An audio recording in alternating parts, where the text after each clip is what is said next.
Real estate is expensive in the city of Toronto. The average price of a semi-detached house is around 1.3 million, and the average price of a detached house is 1.6 million.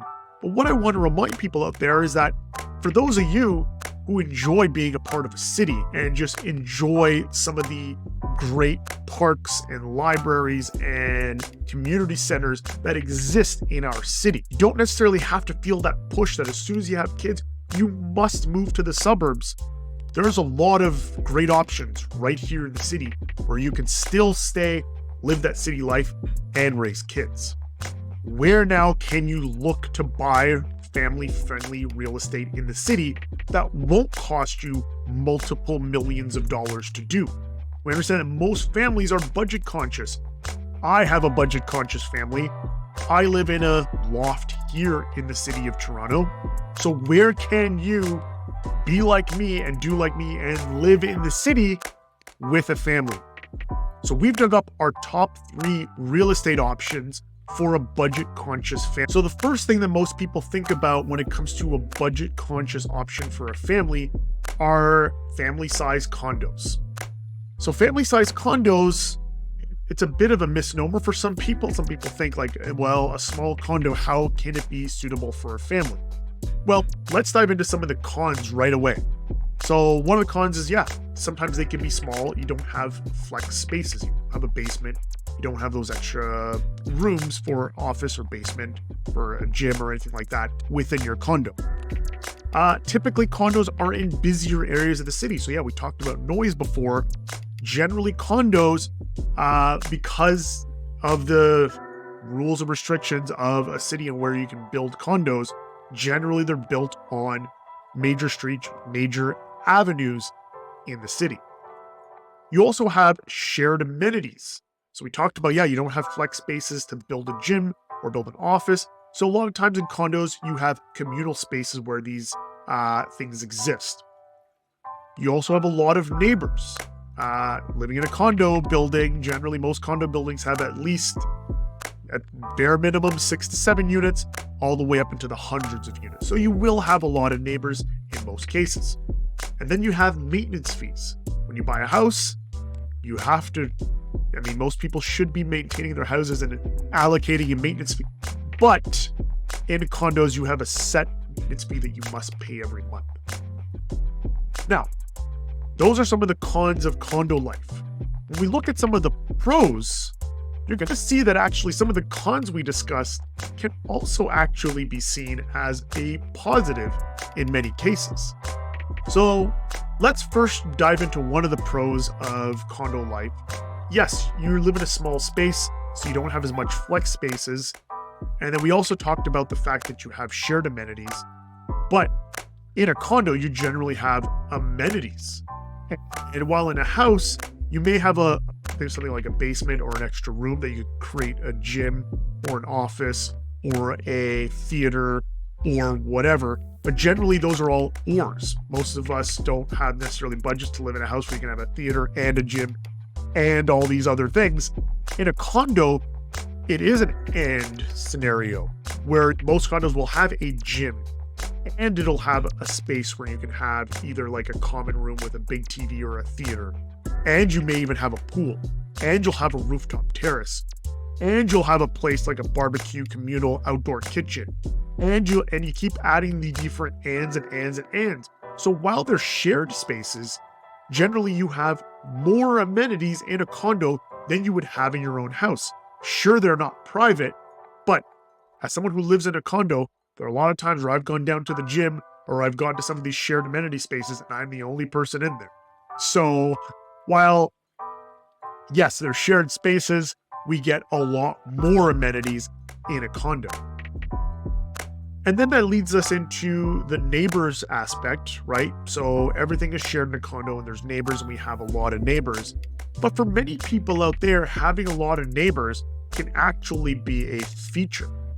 And I look at it as someone with kids and someone who's busy. Once you get to know your neighbors in your building, they are a great source of childcare. Especially you think of a lot of single parents out there. I live in a building that is actually very family friendly. There's a lot of families that live here.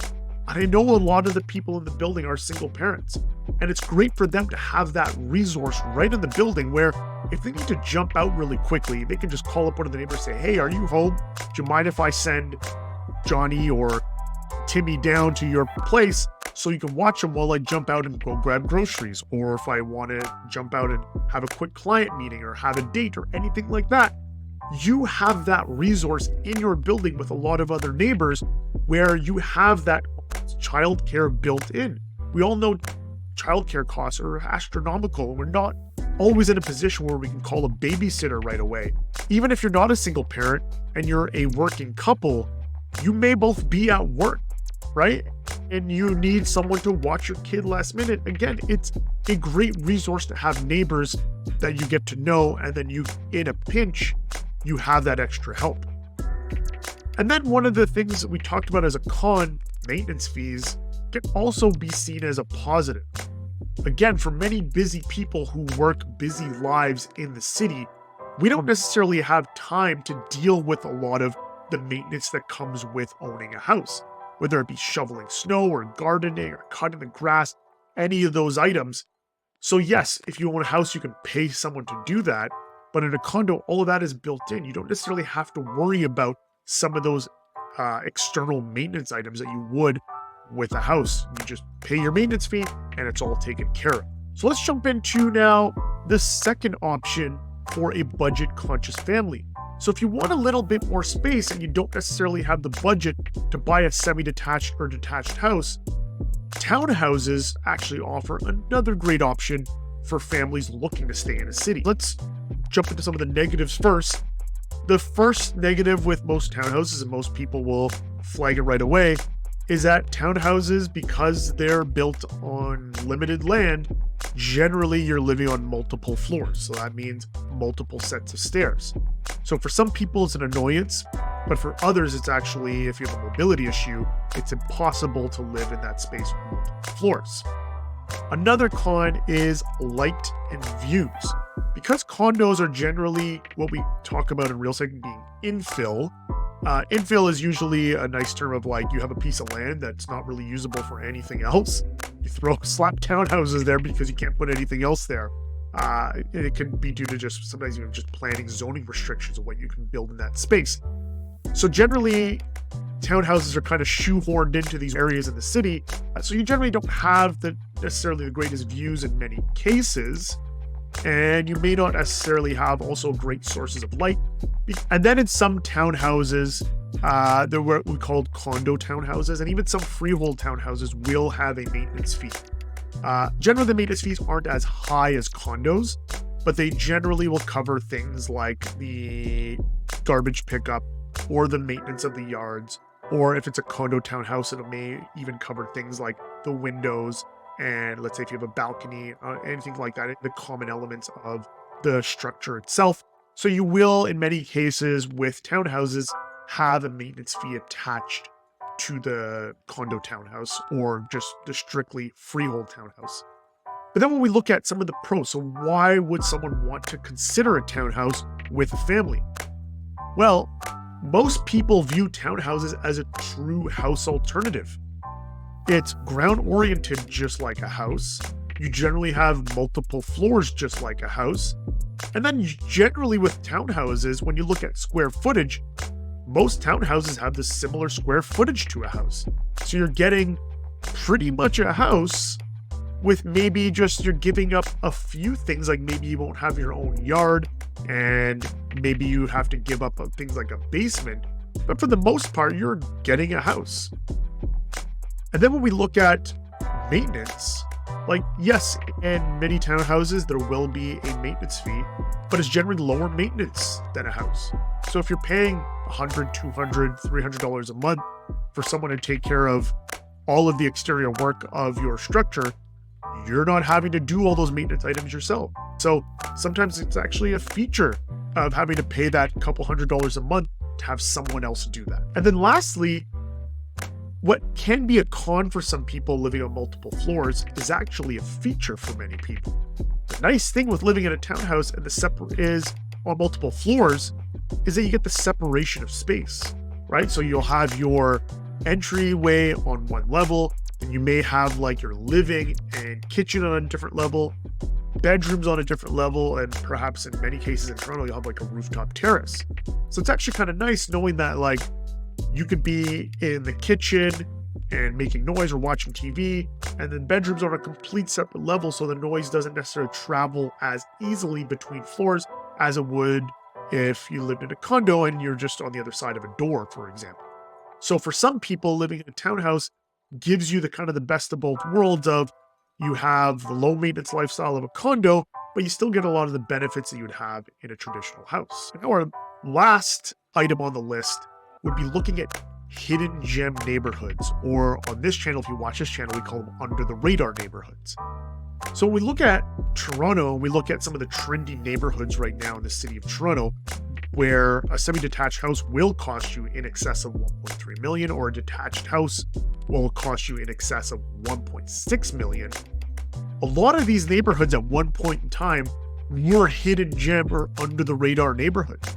When we look at a neighborhood like a Leslieville in the East End, or we look at a Beaconsfield Village or a Bloordale in the West End, most of these neighborhoods, when we look back 10, 12, 15 years ago, these weren't necessarily the desirable neighborhoods that they are today. Most of these neighborhoods became trendy neighborhoods because people who didn't have the budget to live in some of the more established neighborhoods moved here, moved to some of these neighborhoods, and made them what they are today. So if you don't necessarily want to live the lifestyle of raising a family in a condo or a townhouse, you can look to neighborhoods like Fairbank in the West End, or a Briar Hill, or a Carlton Village, or if we head out to the East End, if you look at Cliffside, Birchcliff, there are many neighborhoods of the city where you can buy a semi-detached house or a detached house for well under the average house price in the city of Toronto. And many of these neighborhoods have been undervalued because they haven't really had the amenities and access that they once had, but the access and the amenities are coming. When we look at the West End, especially some of the under the radar neighborhoods that we talk about on this channel, most of these are under the radar right now because they don't have that easy access into the core of the city.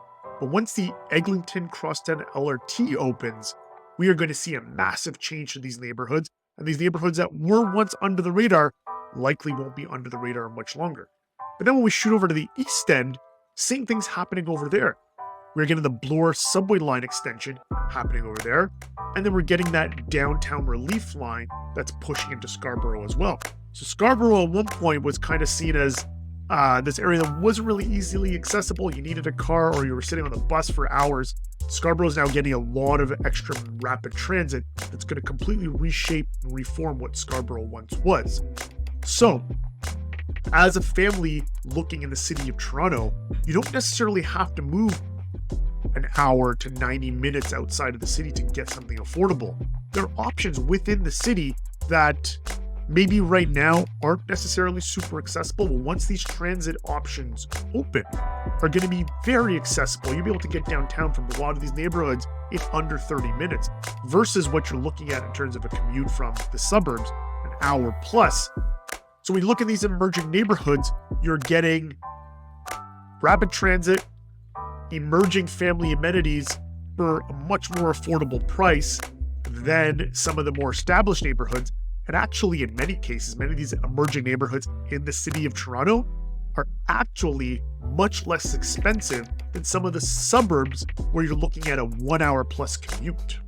So now that we understand the different type of house options and real estate options for the budget conscious families who want to remain urban families, what are some of these strategies and tips that I have as a realtor for some of you who are looking for these options and you want to stay in the city of Toronto? Well, the first thing I would do is do your research. As with anything in life, research is key. So the first thing is that there's a lot of great online tools like Google and ChatGPT that can easily dissect the data for you. So if you quickly Google like, hey, where's the best place in the city of Toronto for X or Y or whatever it is you're looking for, you have all the tools at your disposal. Take a couple of hours away from Instagram and X or whatever else you're on and dedicate it to some of that research. Number 2 is explore some of these neighborhoods. So I listed a couple already. Explore some of the neighborhoods in Toronto that perhaps you had overlooked before, and take a walk around these neighborhoods, or take a drive or take a bike ride around some of these neighborhoods and really experience what they are, because sometimes your mind can be changed quite drastically just by visiting a neighborhood, right? Sometimes a neighborhood may have a negative connotation in your mind. Once you get to the neighborhood, you realize, wow, this neighborhood is actually quite great. I can tell you my own personal example, where when my wife and I were looking to buy a house at one point in time, we were looking at some of the more traditional, trendy neighborhoods. I kind of coaxed her. I'm like, hey, let's go look up in Fairbank. And at first she was like, not a chance am I living up there. And then because she grew up downtown herself, not that there's anything wrong with Fairbank, once we actually went up there, took a drive around the neighborhood, walked around the neighborhood, she was like, yeah, I want to live here. And we lived in Fairbank for 5 years, and we moved even further north. Now we live in Little Jamaica.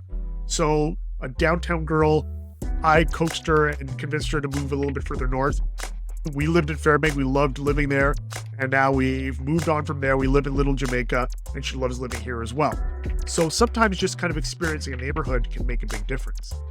But then lastly, one of the big strategies in terms of research is researching to find out who the realtors are in some of those neighborhoods you're looking at. Or if you're looking at certain types of real estate like condos and townhouses, what realtors actually specialize in either the house type or the areas you're looking at. Working with a realtor who understands your needs is key to your search. So when we're thinking about strategies, one of the most important parts of your real estate search will be your financial planning and preparedness. Now, we understand that with families, especially if you're a first-time buyer, it can be very daunting thinking about real estate and thinking, like, can I even afford to purchase real estate in the city of Toronto? Because even when we look at condos and townhouses, they can be pretty pricey in the city of Toronto. Even some of the more affordable options are still fairly pricey. So first thing I would do is contact a mortgage broker. Sometimes people are surprised with their buying power. Sometimes they may think they do an online calculator that, hey, we can't afford this. You talk to a mortgage broker and they give you another story. Or some people will just talk to their bank, and their bank may have a certain solution, but a mortgage broker may have another solution. So first thing I would do, if you're watching this video, reach out to a mortgage broker. If you need help finding a mortgage broker, if you want to contact, hit us up. Our contact info is down below in the description. We can certainly hook you up with one of the mortgage brokers that we know. Number 2, there's a lot of government programs. It's like CMHC, and then there's a first-time home buyer's savings plan. You can also pull money from your RRSP. So the government of Canada actually has a lot of programs in place for first-time buyers, or just for families to be able to achieve home ownership. So look into all the different government programs that are available. And there's also private companies available that help with down payment assistance. There's companies like Options for Homes, or there's a relatively new startup company called Our Borrow, which will actually help you come up with down payments for purchases. So look into some of those options as well. We actually did a video just recently on Our Borrow and the great product they have to help people raise funds for your down payment. So in many cases where perhaps if you're looking at a home where you need 20% down, but you only have 5%, Our Borrow can actually help you bump up to that 20% threshold to be able to achieve some of your real estate goals. The last strategy I have is being patient and flexible in Toronto. The thing is, in Toronto, you can get caught up in the FOMO, the fear of missing out, and you want to just rush into it. You may not necessarily be ready. Don't fall for the FOMO. Don't fall for the headlines. Buy real estate or consider real estate when you're ready. The other thing is, like, once you are looking and once you are ready to buy, is be patient. Don't just feel like once you got that pre-approval, once you have that down payment money, you just want to jump right into the market. Be patient. There's an old adage in real estate that you make money on the buy, not on the sell. So especially if this is your first property, if you're patient and you wait for some of those periods in the real estate market where there's opportunity, that's when you want to strike. And there's always those windows in real estate. I actually found a lot of times you're buying off-peak times. Right now we're into the spring market, so it's a busy time. But if you had been looking in January, or if you wait until, let's say, late July, early August, or if you look over the holidays around December, those are sometimes some periods in time where you can find some pretty good deals. So I would just say be patient. Not to say that during the busy times you can't find good opportunities and good options, just be patient with the process. Let your budget work. A good realtor will understand your budget and know how to tailor your budget to the type of property or the area you want to look in, and you'll eventually find something. But I just say be patient. Don't just rush into anything. So that about wraps it up for this video. Now, we'd love to hear your comments. If you are currently raising a family in the city, let us know down below. Let us know the things that you love about raising a family in the city. If there's anything that we missed, please put it down below. If you're still not necessarily convinced, feel free to put it down below. Comment down there. I'm not trying to change your mind, but I'd love to hear your side of the story, right? If there's something that perhaps we didn't touch on or something that we missed that perhaps you could say, hey, living in the city with a family isn't great because of X. Sure, we'd love to hear it. But also we'd really love to hear a lot of the positive stories of people who do live in the city with families. I think it's a great thing. I personally do it. I have a lot of clients who raise their families here in the city. And we also want to show that it is an option. You don't have to be a multimillionaire to raise a family here in the city of Toronto. So that's it for this episode. Again, remember to subscribe, like our content, watch some of our other videos. And as always, what we like to say at the end of our videos is in real estate, as in life, the best things are where you least expect them. So remember, stay positive, keep an open mind, and that's it. Peace out.